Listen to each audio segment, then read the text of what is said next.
And there we go, ladies and gentlemen. Welcome to the Dr. Sem Yankee Show. April the 18th, 2026. Right now, the Yankees are playing the Kansas City Royals. It's the bottom of the third as I record this, and there's no score. Remember last week we brought the show to you from numbers under 200. Today we're going to bring you the show with numbers under 100 in a special and unique way. But before we get to any of the Yankee talk, let's make today a great day. And how do you make your day great? You already know the answer. You look around and you notice the good. You see the good things in your life and you appreciate them.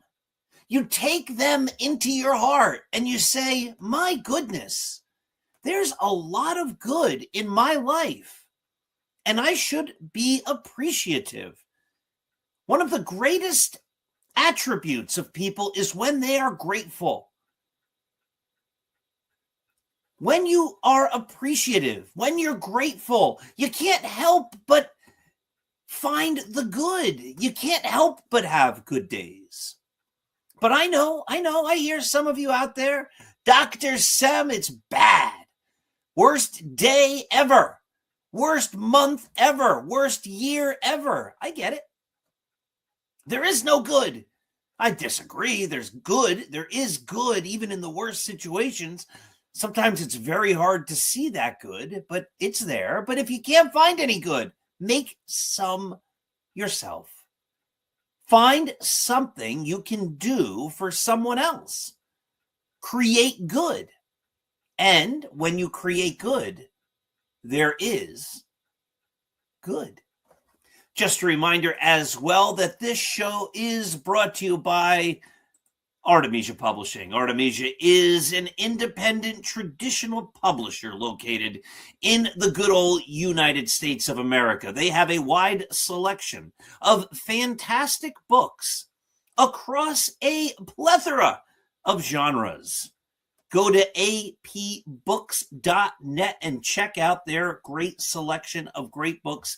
If we have time, I'm going to share a chapter from my newest book, getting rave reviews, The Greatest New York Yankees by uniform number. Some of the other books that Artemisia has published, of course, Roy White, From Compton to the Bronx, The Least Among Them, the greatest novel ever written. If you have not read Scattering the Ashes, your life is incomplete. Complete your life. Make your life one that is complete, that is fulfilling in every way by reading Scattering the Ashes, or even better yet, get the audiobook and you can hear me narrate this entire novel. I did the audio recording for it. And the most popular book of mine of late just got the first quarter sales for 2026. And this book is just killing it right now. 365.2 Going the Distance, A Runner's Journey. Take a listen. This is a good one. Take a listen. You want to hear this story of this great book. Of course, there's one other book that I did not publish with Artemisia. This book was published at Sunbury. And this also, West Point at Gettysburg, Volume 1, A through G, is getting rave reviews as well. All my books get rave reviews. But, listen, my dear friend, sometimes people say, what do you know about that? You can't do that. Every major leaguer was once a little kid who said, someday I'd like to be a big league baseball player. And there were people who said, you can't do that. That's not going to happen. But it did. You have to work for things. But when I started writing books, people told me, like, what do you know about writing? You're a school principal. What do you know about writing books? You're not an author. I'm not an author, huh? And there's plenty more to come. I'm telling you, we just keep, me along with the publisher, we just keep cranking them out, baby. That's something to be pretty, proud of. I'm sometimes it's like, I wrote all that. That's great, but it's hard work. It takes a lot of time. It takes years, but it's good stuff. So check it all out. My friends, also go to the greatest Yankees site in the world, startspreadingthenews.blog. Start spreading the news. We put up articles every day at 6 o'clock, 10 o'clock, and 2 o'clock. Of course, if there's a game during the day, the 2 o'clock article gets preempted for the game thread. If not, we add the game thread for all the night games. People log in, give their opinions of what's happening, and it is the greatest, the most active Yankee site out there, at least the most active and greatest one that isn't funded by some giant network. There's other ones, and they put out articles, and some of the articles you read and you go, that's just AI.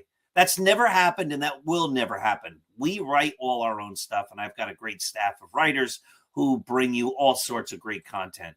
Yankees are now in the top of the fourth. There is no score, but there's an interesting statistic, and it's called ERA plus. And if your ERA plus is 100, you're a league average pitcher. I like ERA plus and OPS plus because it normalizes everything around 100. If you're above 100, very easy to understand. Some new stats, you say, I don't even know what that means. You look at WAR, and I like WAR, but you look at WAR and you go, well, he has 4 WAR. Is that good? Is that bad? But OPS plus is simple. I don't know how they figure it out. That's not simple. I don't know what they're doing. The mathematics behind it, I don't get it. But when you get the number, when they publish the number, the people who figure these things out, the statisticians, it's very simple. OPS, ERA plus, OPS plus. If it's 100, that's league average.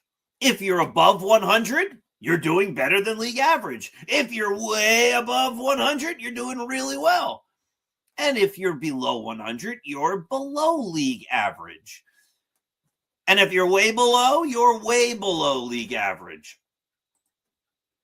Give you some examples for the Yankees right now this season. OPS plus, Ben Rice, 230. He's killing it. How do you know he's killing it? Young season, 5 home runs, 14 ribbies, 327 batting average, 14 walks already, an OPS of 1.16. He's slugging close to 700, slightly above, and his on base percentage is just about he's getting on base 45.7% of the time.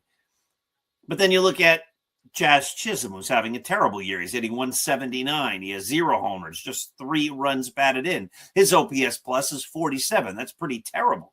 Worse, Ryan McMahon, 119 batting average, no homers, 2 ribbies, a slugging percentage of 119. His OPS is 379.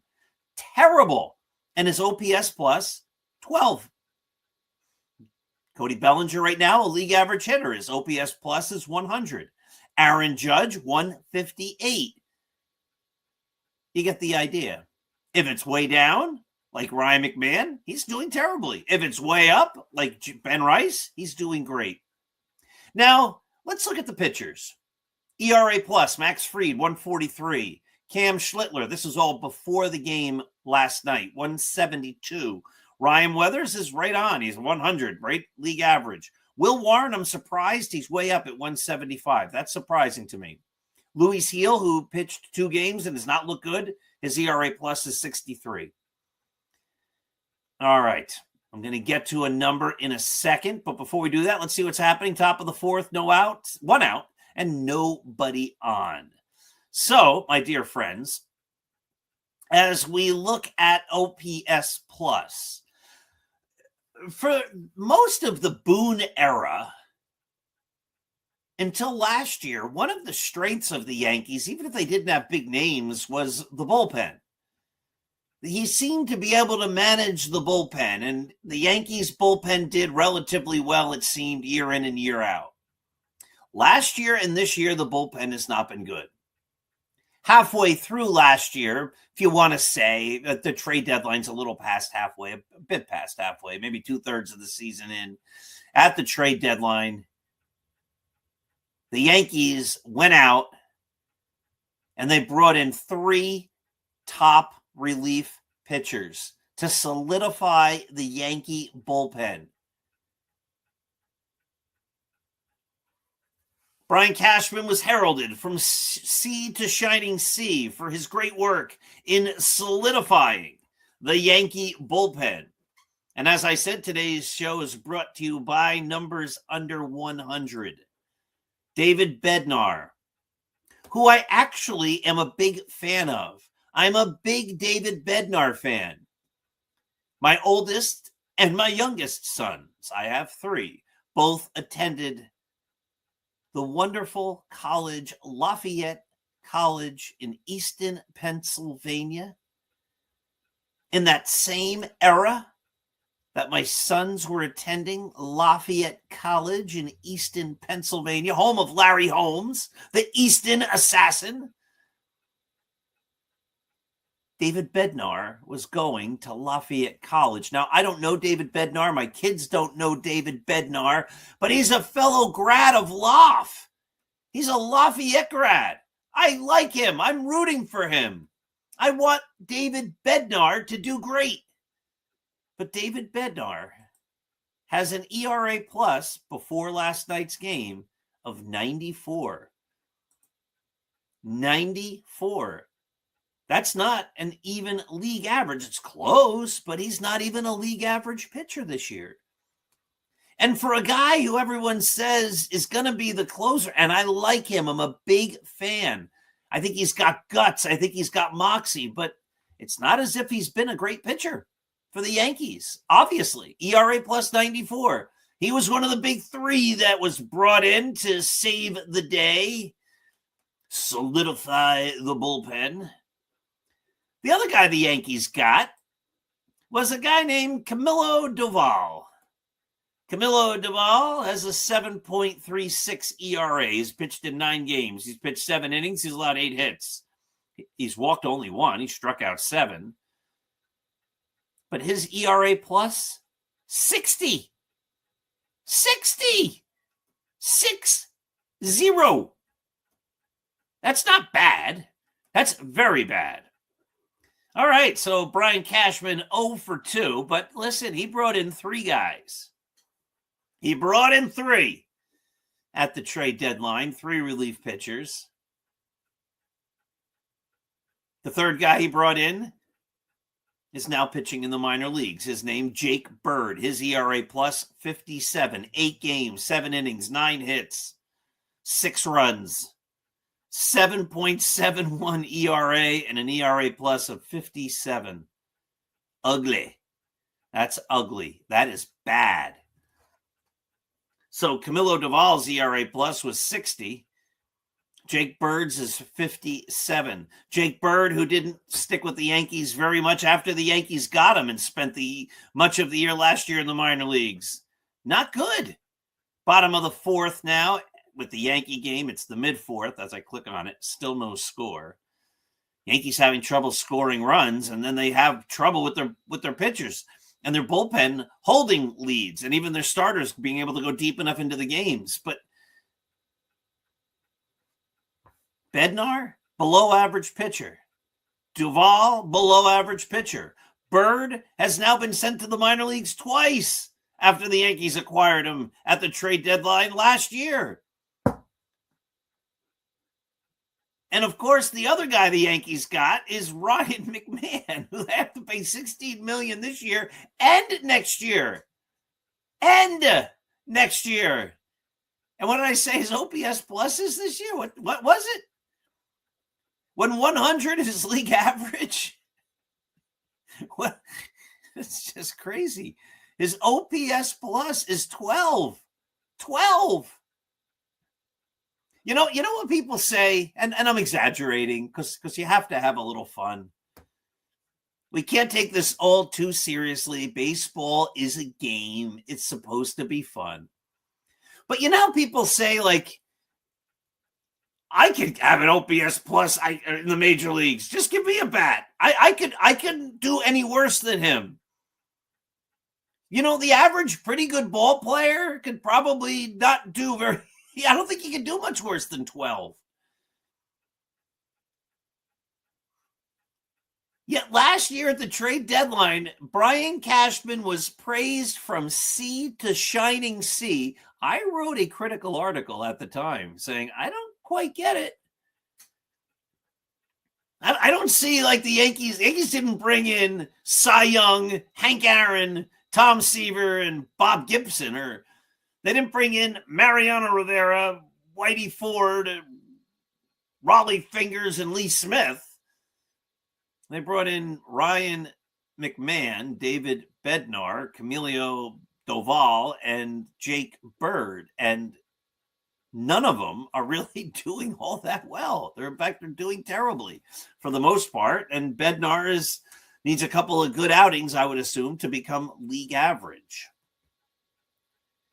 Like, at some point, and again, I've said this a million times, I think Brian Cashman, by and large, has been a very good general manager. I think he was great in the beginning.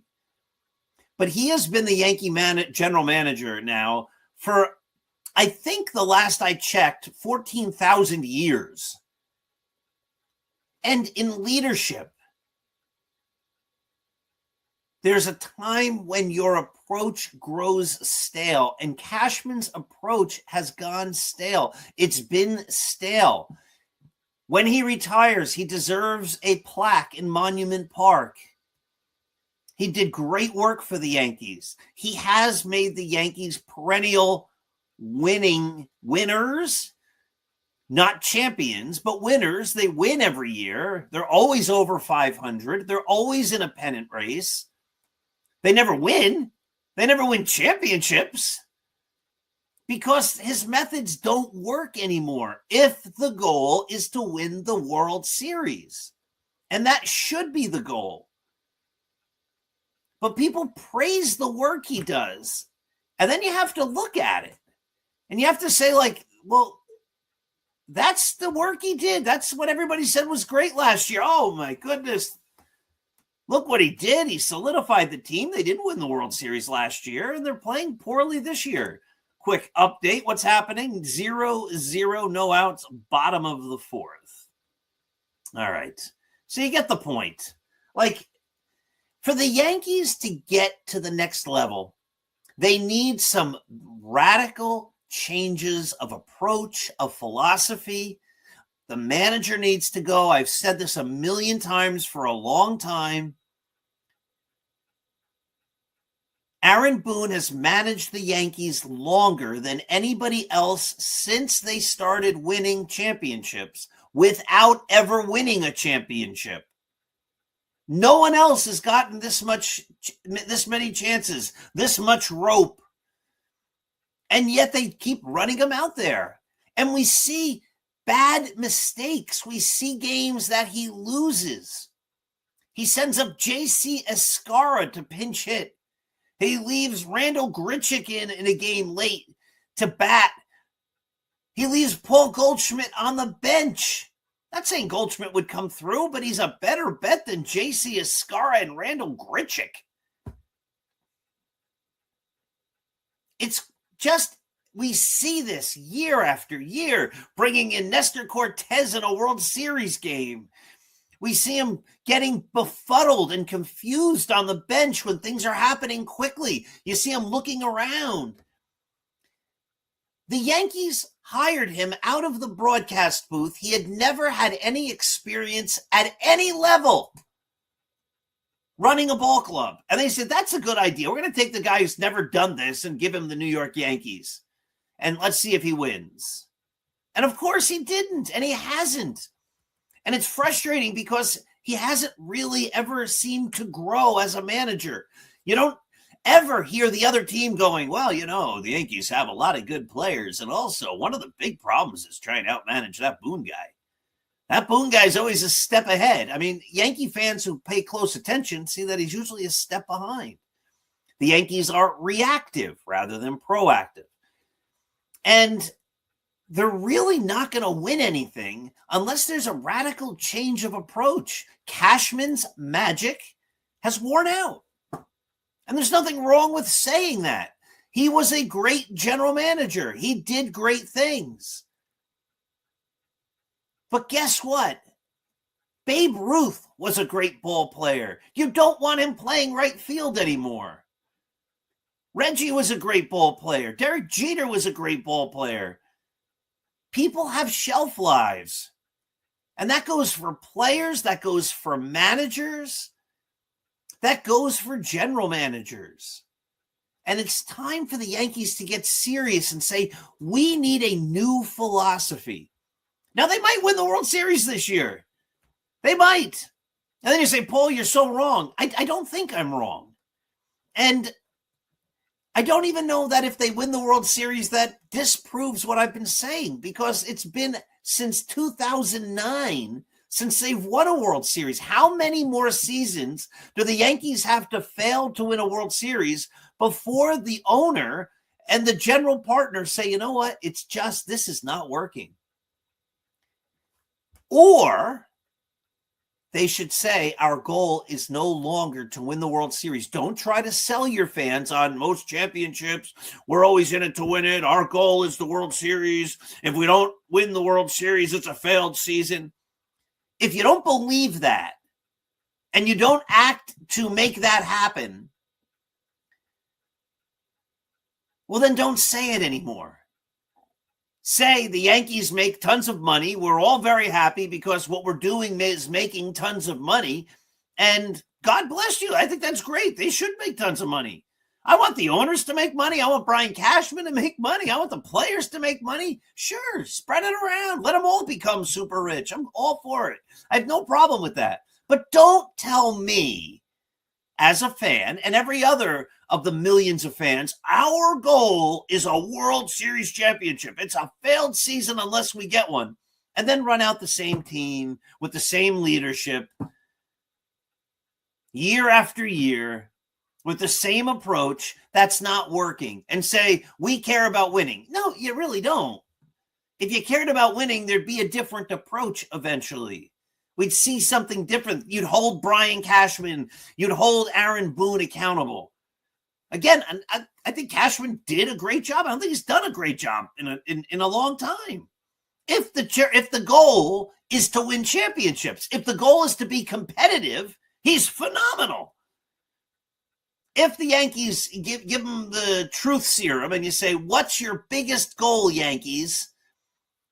Hal Steinbrenner, what do you want the most? Do you want the Yankees to win the World Series? Or do you want them just year in and year out to be a team that's in the hunt and they have a chance every year for an exciting October, but they're never the best. There's always weaknesses. If the goal is, we just want to have a very good team, be a little slightly better than the competition, well, then the structure is working. Then it works great. Then you should never fire these guys. And they haven't been fired, which means to me that they feel that the structure they're using works. Right? It's working. The Yankees are competitive and the Yankees make tons of money. It works. And that's great if that's the goal, but then tell us that's the goal. Be honest. Say, Yankee fans, we're not going to spend over this amount of money. And the Yankees aren't cheap. They spend money, but they cut corners while spending a lot of money. But we're going to go to a certain number. We're not going to go over it. If we need to go over it to make ourselves the best possible team like the Dodgers do, we're not going to do that. We're not going to do that. We're going to be a very competitive team. And we hope sometimes that we win the World Series, but that's not our goal. Our goal is not to win the World Series. Tell me that. Be honest. And then you can say, you know what, Brian Cashman's doing a phenomenal job because that's what they do every year. But if you're telling me that the goal is to win the World Series, then he is not doing a great job. Right? This is not rocket science. Speaking of rocket science, in the bottom of the fourth, Bellinger singled, Stanton struck out, and then Ben Rice. What were we talking about, ladies and gentlemen? Ben Rice looks like he hit a 364-foot home run, which also scored Cody Bellinger. You know what I miss? John Sterling. I loved John Sterling. I know he got old, as we all do. You know, he moved on from what he was doing because he realized he wasn't quite at the top of his game anymore, as he shouldn't have been. He's 88 years old, or he will be 88, I believe, on July 4th. But I miss prime John Sterling. When I saw that Ben Rice had a home run, what went through my head? The pitch. Swung on it, driven to deep right. It is high. It is far. It is gone. A home run. Ben Rice. And then I'll have something, I don't know. Rice cooks one. And the Yankees, the ever-resilient Yankees, have taken a 2-0 lead. I just miss that. I miss John Sterling and the John Sterling calls.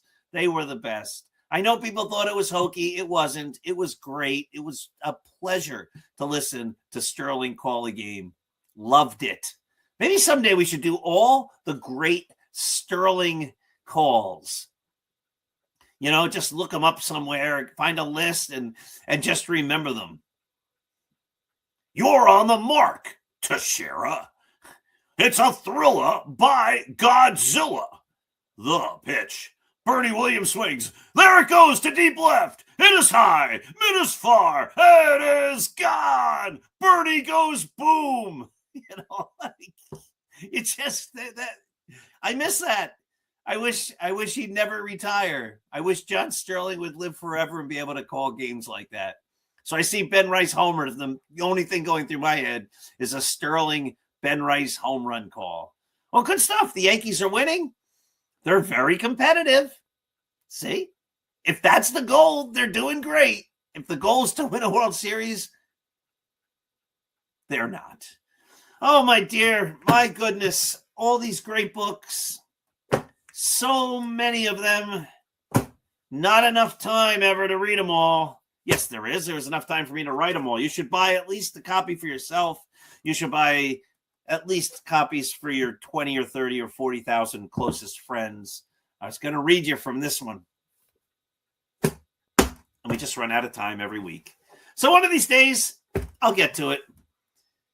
Have yourselves a wonderful day. Let's hope the Yankees win. Let's hope they get on a hot streak because it's been a miserable 11 games until tonight. Maybe tonight turns it around, though I do not believe there's a thing called momentum that has any superpower, staying power that people think it does. But anyway, if you win one game, then you just go out there and you can win the next one and you can get on a roll and good things maybe can happen that way. All right, my friends, have yourself a wonderful day. Look for the good, cherish it in your heart, keep things in perspective. The Yankees and all of this is just fun. It's good. It's entertainment. You can be passionate about it. But remember, there are more important things in life than the Yankees, like family, friends, all sorts of things. Love, God. Have yourselves a wonderful day. And I'll be back again on Monday night with Dr. E.J. Fagan of the Start Spreading the News Yankees podcast. Have a great day.